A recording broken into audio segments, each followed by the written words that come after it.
నెల్లూరు జిల్లా ఉదయగిరి నియోజకవర్గంలోని వింజమూరు పట్టణంలో శుక్రవారం వైశ్యాస్ బజార్లో ఉంటున్న సంక్రాంతి పూజిత తల్లి కాంతమ్మపై ఒంటేరు నాగరాజు కత్తితో దాడికి పాల్పడ్డాడు. కొబ్బరి బొండాలు నరికే కత్తితో తల్లి కూతుళ్లపై దాడి చేసినట్లు సమాచారం. నాగరాజు పూజిత 4 ఏళ్లుగా ప్రేమించుకుంటూ ఉద్యోగం లేకుండా ఉండటంతో కుటుంబం ఇతని వివాహానికి అడ్డు చెప్పింది. అయితే ఈ విషయంపై మనస్తాపం చెందిన ఒంటేరు నాగరాజు శుక్రవారం ఉదయం తల్లి కూతుళ్లపై దాడికి పాల్పడ్డాడు. ఈ దాడిని గమనించిన స్థానికులు వెంటనే పోలీసులకు సమాచారం ఇవ్వడంతో నాగరాజు పరారీ అయ్యాడు. ఈ విషయంపై కలిగిరి సీఐ ఫిరోజ్, వింజమూరు ఎస్ఐ కోటిరెడ్డి ఘటనా స్థలానికి చేరుకున్నారు.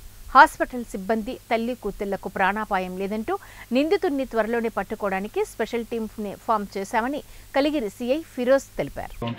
సంక్రాంతి పూజిత అట్లాగే వాళ్ళ అమ్మ కాంతమ్మ వీళ్ళిద్దరి మీద కూడా కొబ్బరి బొండాలు నరికే కత్తితో ఒంటేరు నాగరాజు అనే వ్యక్తి దాడి చేశాడు.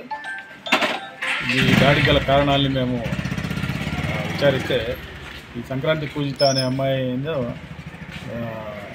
ఈ నాగరాజు అనే వ్యక్తి గత 4 సంవత్సరాలుగా ప్రేమిస్తున్నట్టుగా, అయితే నాగరాజు అనే వ్యక్తి ఎటువంటి ఉద్యోగం లేకుండా ఉండటం వల్ల పూజిత కానీ వాళ్ళ కుటుంబ సభ్యులు కానీ అబ్బాయితో మ్యారేజ్ చేయడానికి ఇష్టపడటం లేదని దీన్ని మనసులో పెట్టుకొని ఈరోజు ఎట్టి పరిస్థితుల్లో వాళ్ళని అంతం చేయాలనే ఉద్దేశంతో కొబ్బరి బొండాలు నరికే కత్తిని ఎక్కడో బయట కొనుక్కొని వచ్చినట్టుంది. మార్నింగ్ ఇంట్లో ఉంటున్న వాళ్ళిద్దరిపైన కూడా దాడి చేశాడు. వాళ్ళకి తీవ్రమైన గాయాలైనవి, బట్ అవుట్ ఆఫ్ డేంజర్. కానీ కత్తితో దాడి చేయటం వల్ల కాంతమ్మ అనే మహిళకు కూడా హ్యాండ్ ఫ్రాక్చర్ అయినట్టుగా తెలుస్తుంది. వాళ్ళని ప్రజెంట్ ఆసుపత్రిలో ట్రీట్మెంట్ తీసుకుంటున్నారు.